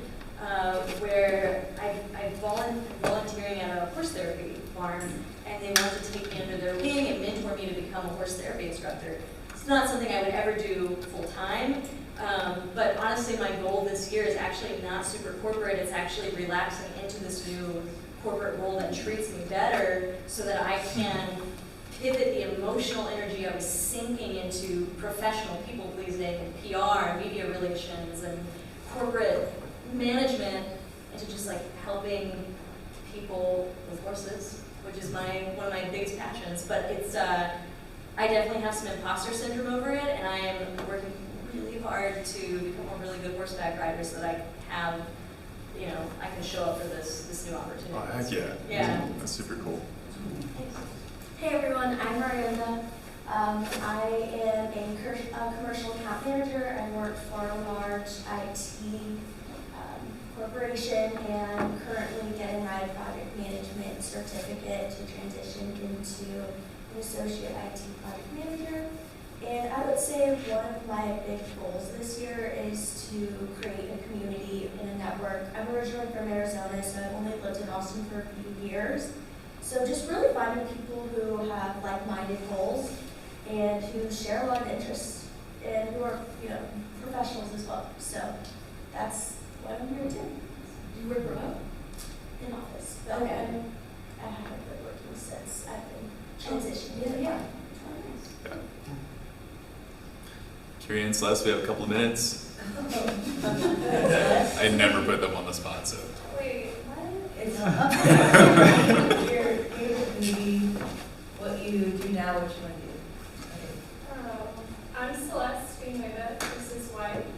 I currently work for him now because I was just tired of tech companies laying me off. And Your favorite movie?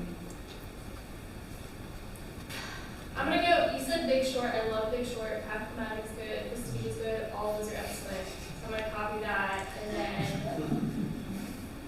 there's a lot, I have a lot of goals this year. So just scoring some really nice affiliate partners, hopefully in like a month.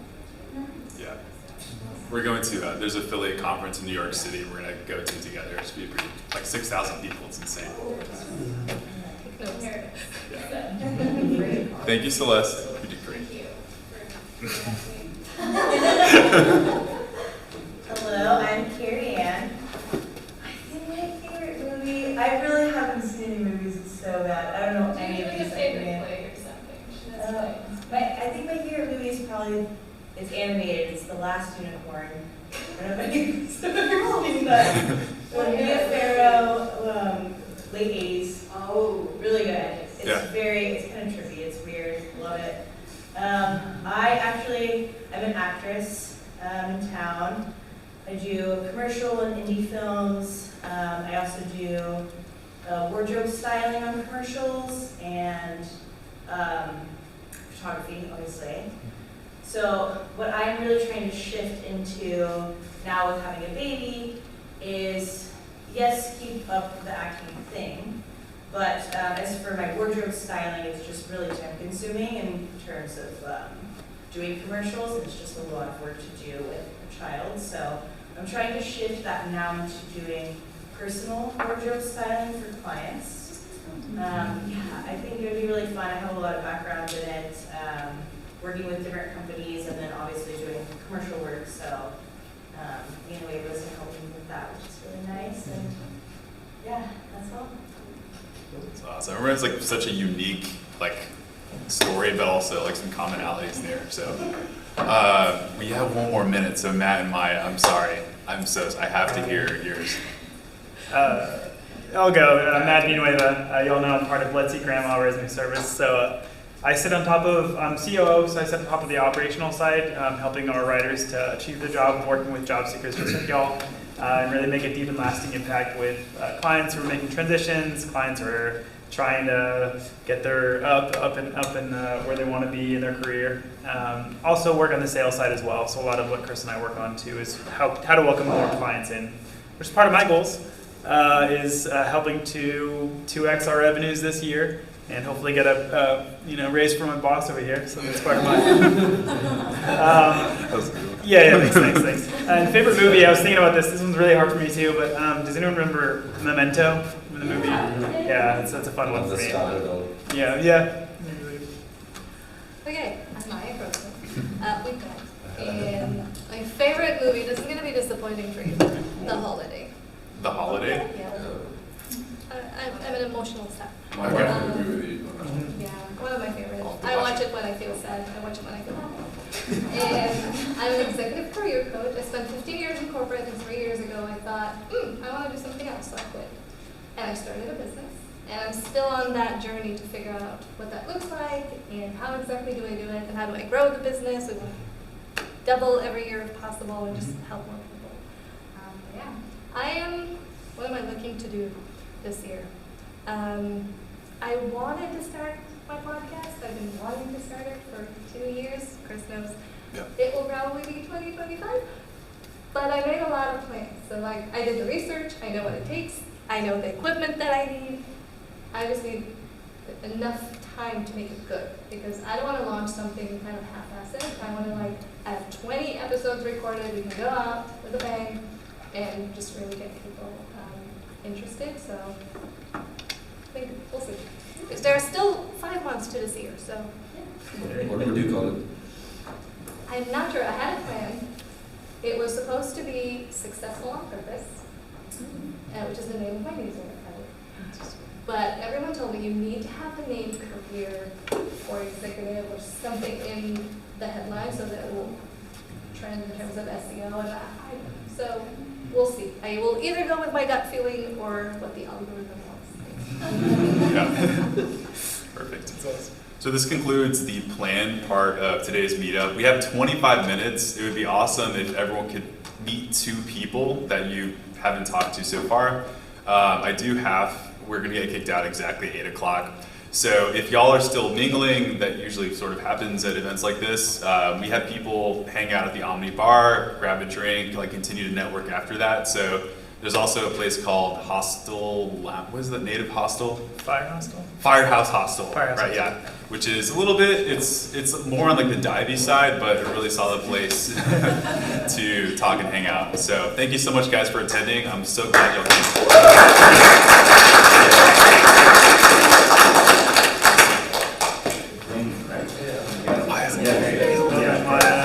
Seriously, you killed it. Oh my gosh. Chris, too. It seems like you just did one of these yesterday, You haven't done a I live talk all the thing. time because I teach. Yeah. I just don't do it live. Yeah. I don't do it live. I just do it over. Yeah. It translates exactly right on over. That's so awesome. Yeah. I was gonna say, even me, I'm not even applying for jobs, and it's so relevant, to have your vision to be clear and to talk about it. So. I had the question mid, and I wanted to talk more about it. You said where you're transitioning from my major product, but where are you something about it.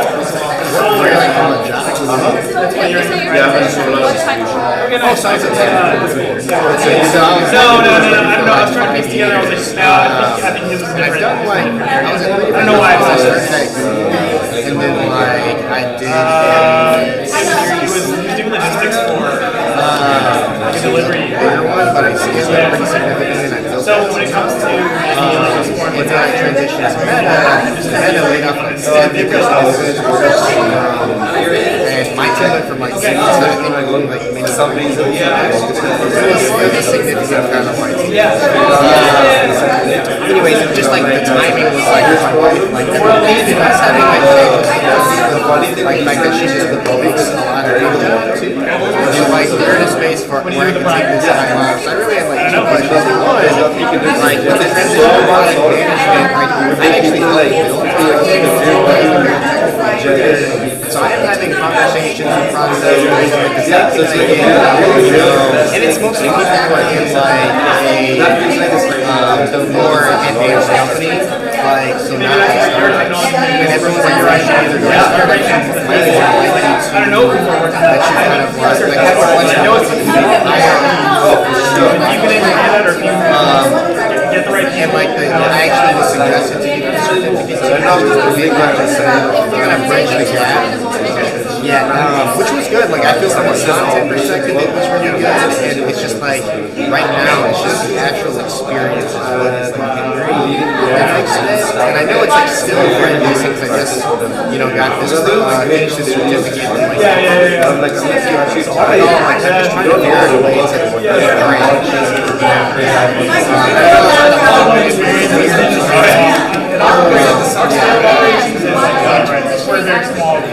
So there's 2 reasons. One, I kind of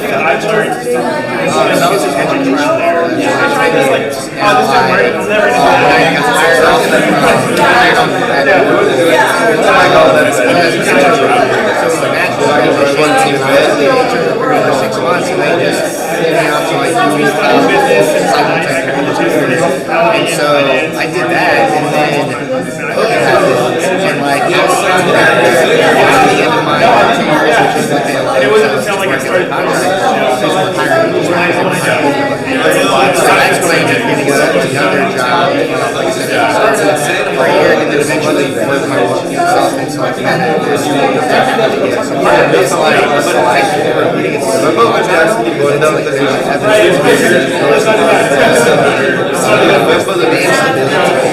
at the first time shopping block.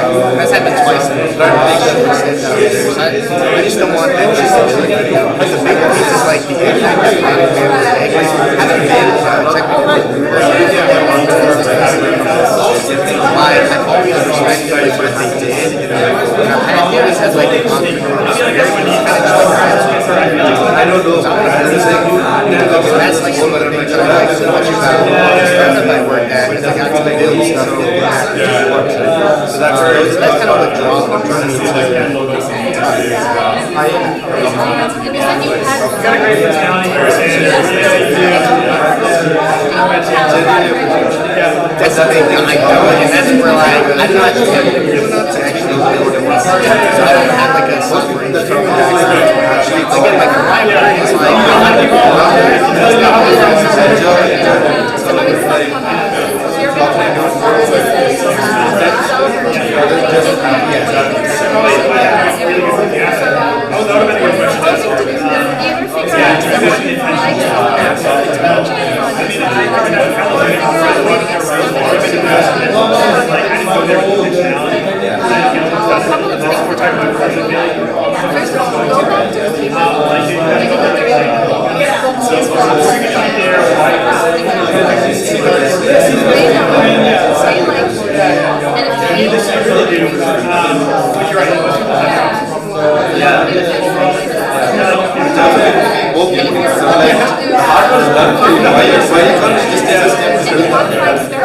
This is literally making starting like what do I hear about I listen to a lot of their content.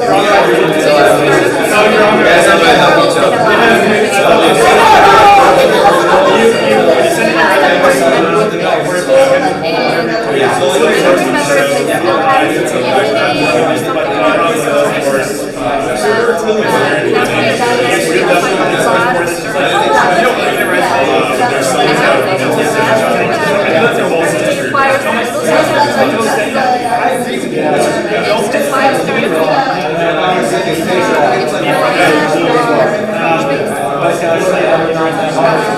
That's all right.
But there's a passion that goes behind this.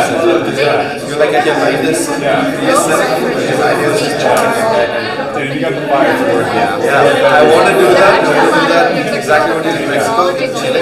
Oh, Chile, yeah. And I do want to do it in Chile. I was just talking. It's like some disaster. Because I want to understand the city, so I kind of this was I want to figure out if they have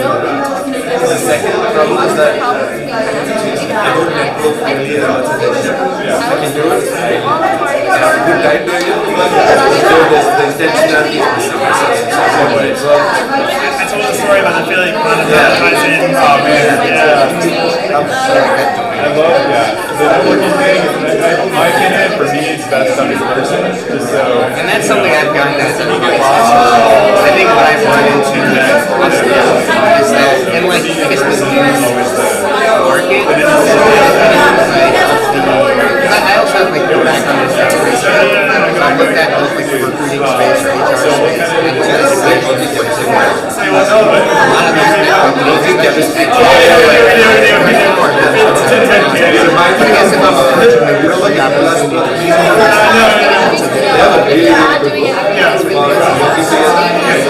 like the cornerstone of the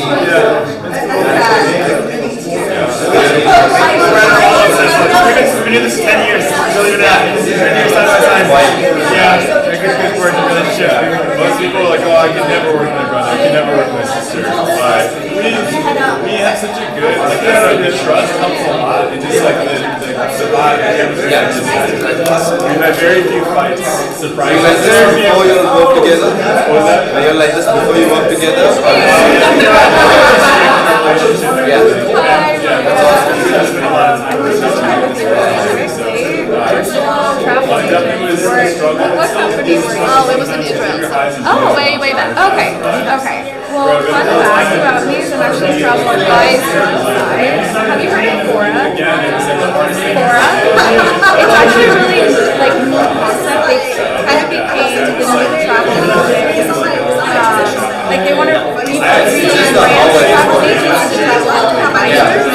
And it's kind of like Uber, where anyone who like does like a travel plan for friends or family can monetize it.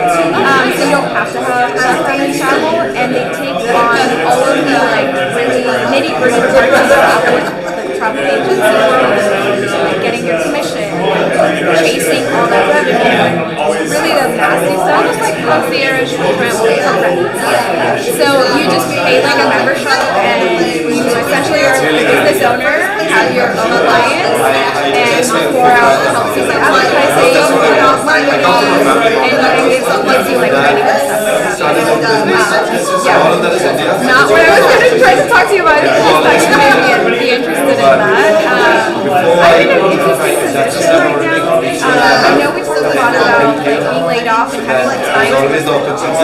I was laid off 3 years ago from Amazon and worked through this whole process that we were moving to. And I actually went back to Amazon, but to a position that is very similar to what I was doing before, but it's not in the industry that I'm in. So I have like about 10 years of travel industry background. Right now I'm in grocery and in a space that's not very inspiring to me. So my current challenge is this job is very demanding. Finally just ended yesterday. I am like hanging by a thread because I haven't spoken to and I'm here. But I'm lacking passion. This is the first time in my career that I, in a healthy way, like separated emotionally from what I do when I'm not invested. But I'm also scared of losing that light and that fire that I was talking about. So do you have any recommendations on how to manage, given the internal conversation of like, I'm showing up as one person at work, knowing that I don't want to be there, and I want to transition to something completely different by the time I get home, I don't have the energy to like go into that. Okay, just you're alone. Do you know where you want to go? If you say I want to transition into travel, do you know what that looks like? No. So I think you need to figure that out. I do. Travel for me, like an old school travel, right? I don't think travel would be going to work for Airbnb. That's actually my dream job for the longest time. I've actually had a ton of rejection, and I was almost so crazy about it. But the job that I have was a staff member. I was actually like a step away from getting an offer from Airbnb, and they recruited someone else that actually I used to work with in a different job. Crazy how we found out. Long story short though, I didn't get that job, and I do believe that things happen for a reason. but Airbnb for a while has been like, that's where I want to go. How many times did you try with Airbnb? Oh my god. So far, 5? Yeah. One of my friends who's also a career coach tried 6 times before he got into it. So one away? It's not. If this is what you want, go after it. Just do something different. Find the right people. Create an opportunity for yourself. Really famous. It was years ago now. There was a case study about someone who got a job at Airbnb because they responded to the CEO about something and like created a plan. I think they showed them, hey, this is how you're going to be able to. I don't remember what it was. And actually just did a workshop the other day. I don't normally talk about job search, but one thing that really helps people stand out is having a portfolio. Because sometimes your resume doesn't speak for itself. Create something. It just talks about the impact. So maybe that is something that you want to try. And the goal is not just to capture this your resume. It's more like 1 or 2 or 3 case studies of specific skill that you know for this job. And a little bit of your resume is the canvas. And when you know something for the future, like here's what I can do for you. And you don't need to solve like a hard problem. You just have to say, I was doing this. Here's 3 things that I can do. And that kind of gives people, but if that's the dream, amazing, you will get there. And put yourself first. What I mean by that is, put an hour on a calendar, twice a week, you can't do it every day, for work, and work on it. No one else can do it. And I actually have no doubt, I have no doubt you can do it.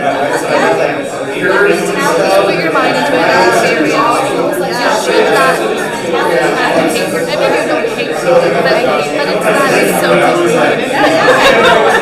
But you want the paycheck, like that, supports the lifestyle. I totally agree. So you don't, it doesn't have to be either or. I'm not saying for the same, but make sure that you're not giving up on it. Because you're not going to learn if you don't make the time for that. So if it means an hour on the weekend, maybe you can give yourself an hour.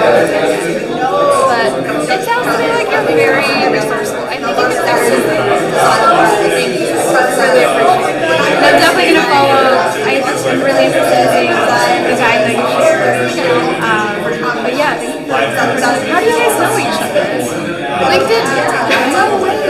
If you reach out or you reach out, Chris reached out to me a few years ago, and I was on his content. I have a story party with you. And every now and then we chat. Start business and now the area. primary business. Yeah, and I actually, I think I reached out to him a couple times on LinkedIn when I was looking for jobs, and I was like, I need to get started with something else. And he just reconnected with us. He's like, you watched it on the last event. I think it's perfect. I know what you're looking for. It's really good. I'll leave how to express myself in that situations to understand Thank you so much. Nice to meet you.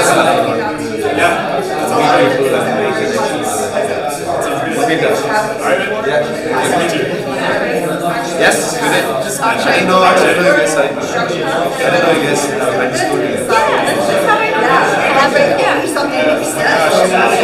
Thank you so much again for doing this. So good.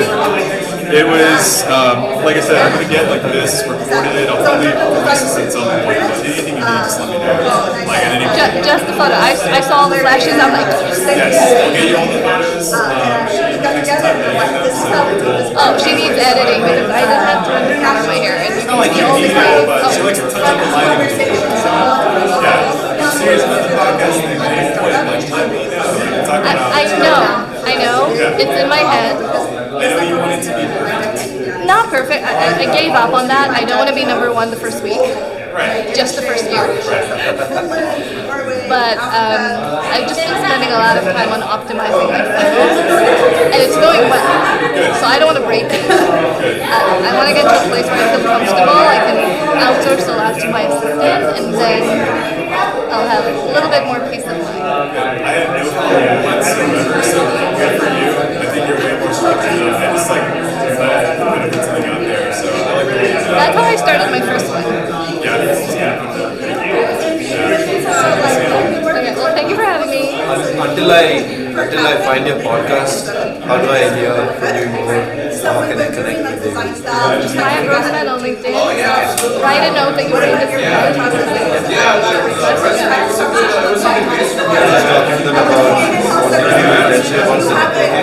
Like I said, when you test the courses and all. I went, I know, because I got the shirt that I went through it, it doesn't always work to not double task.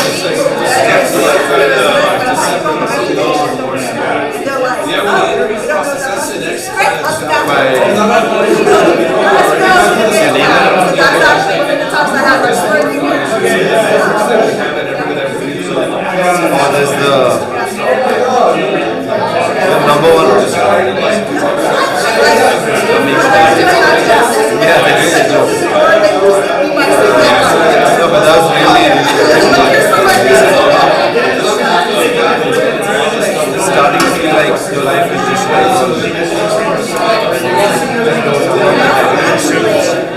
I've always said things will happen in your life and I want to tell you as long as you're most happy it's but it's starting to feel more like a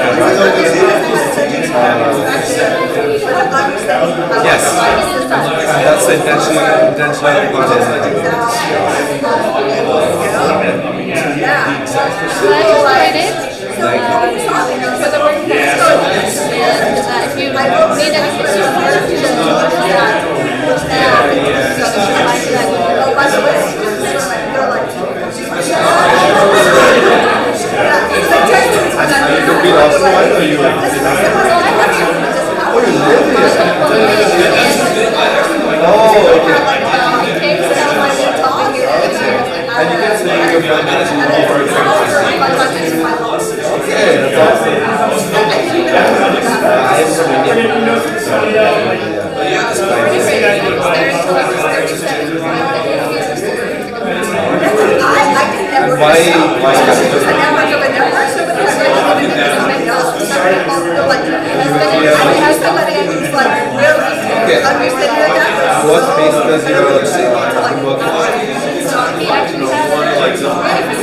Market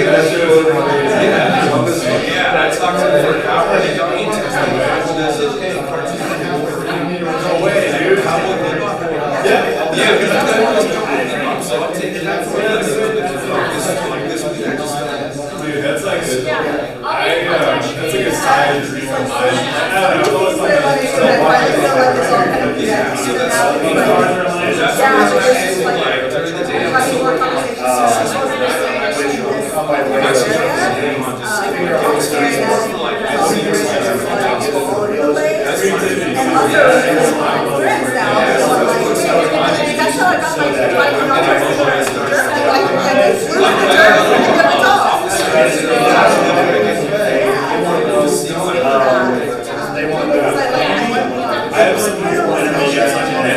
This is like an old competitor.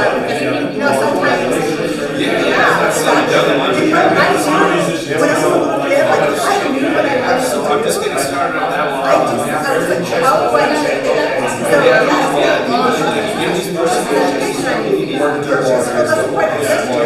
But I'm gonna go learn this thing. You have the show Pinky and the Brain. I'm gonna go learn this. Yeah, so outside, my buddies like to me. So the guys totally nice. The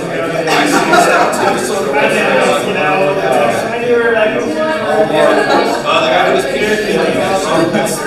So I suppose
Otherwise, they will have my head.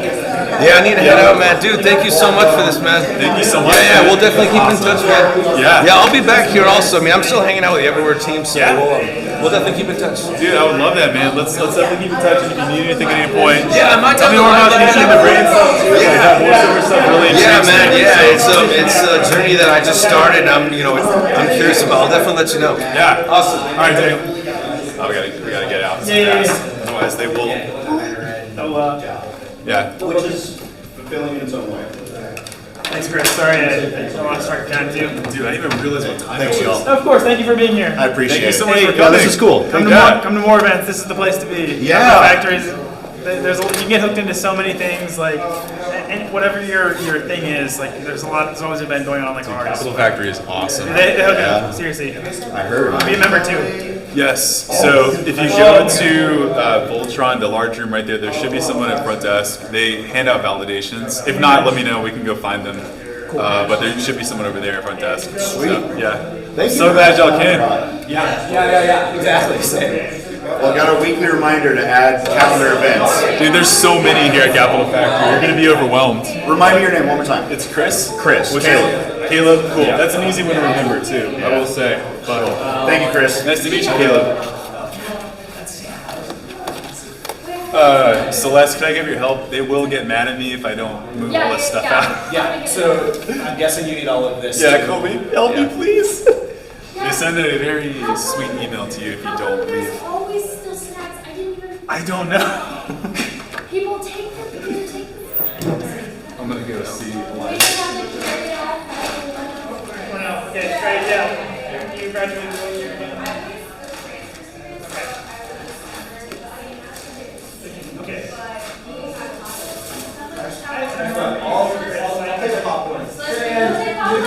Hello.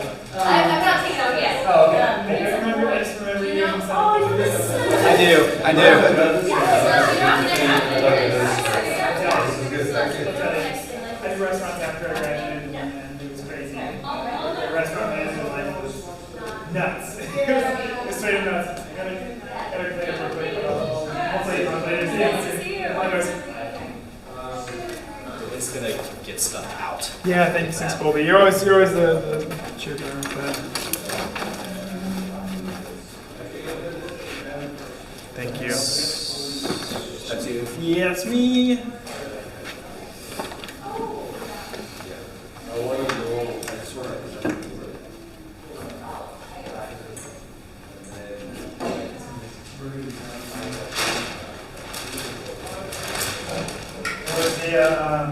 What they call the roadie. Yeah. Oh, you're super mindful too, but I still always appreciate that. No, it's a job. It's a job. It's a job. You still doing anything these days? No, I know. Not a lot. Yeah. I put the band sometimes. Like, not in the structured way, just like it's your background. Is it a keyboard? Yeah. Okay. Yeah, it's like a upright. And so,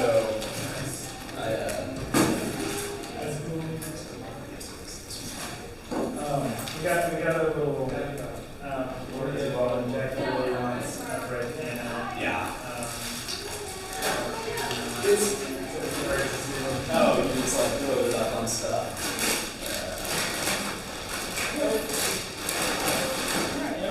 Okay. We did it. Wait, is this someone's phone over here? Oh, that's mine. Is it mine?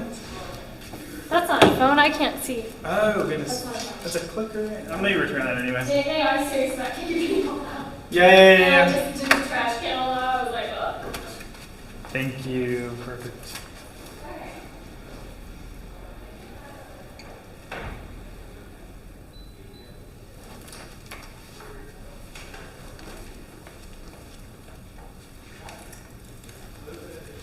It's hard to keep music going if you don't have like.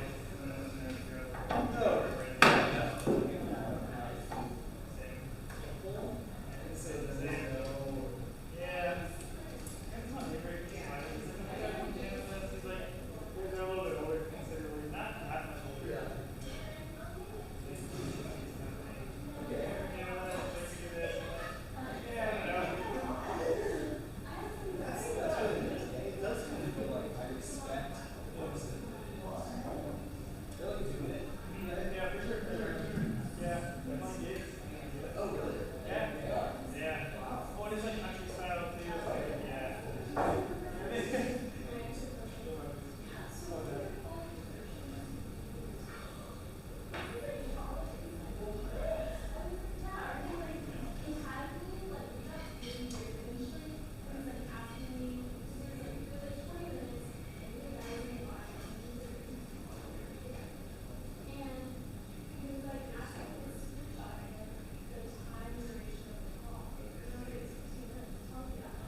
Oh, Matt, the clicker? Huh?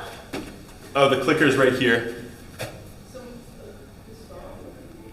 Does Matt have the clicker? Oh.